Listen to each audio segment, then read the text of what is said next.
Il est l'un des grands aventuriers du XXIe siècle, l'inventeur de Solar Impulse, le tout premier avion capable de faire le tour du monde sans carburant.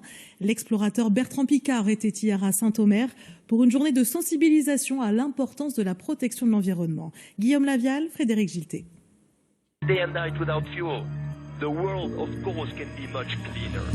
Faire le tour du monde depuis le ciel sans émettre de carbone, un exploit qui semblait impossible, mais il l'a fait.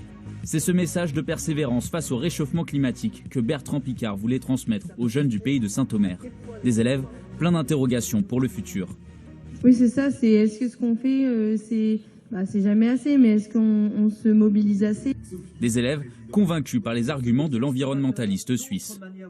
J'étais vraiment en phase et on se reconnaît vraiment. Et si après ce discours, on n'est pas motivé pour changer ce monde, on ne le sera jamais, je pense.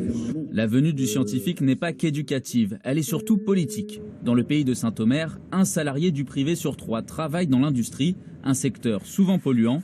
Bertrand Piccard veut pousser les acteurs à se lancer dans l'aventure de l'efficience énergétique pour réduire les émissions et préserver les matières premières. L'aventure, c'est ce qui nous oblige à sortir de la routine et des habitudes et des certitudes pour se remettre en question et fonctionner mieux, avec plus de performance, plus d'intelligence, plus de créativité.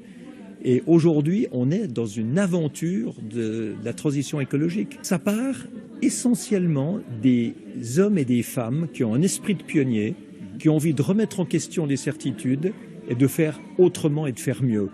Et à Saint-Omer, visiblement, il y a un groupe de gens comme ça. Cette démarche est également poussée par les acteurs publics. La communauté du pays de Saint-Omer a notamment mis en place un plan d'efficience énergétique d'ici 2030.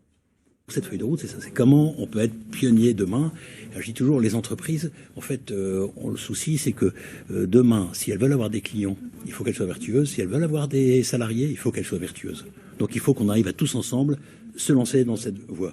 Et c'est ce qu'on a essayé de lancer avec la feuille de route du territoire. Mais il faudra néanmoins réussir à convaincre les 7500 entreprises du territoire.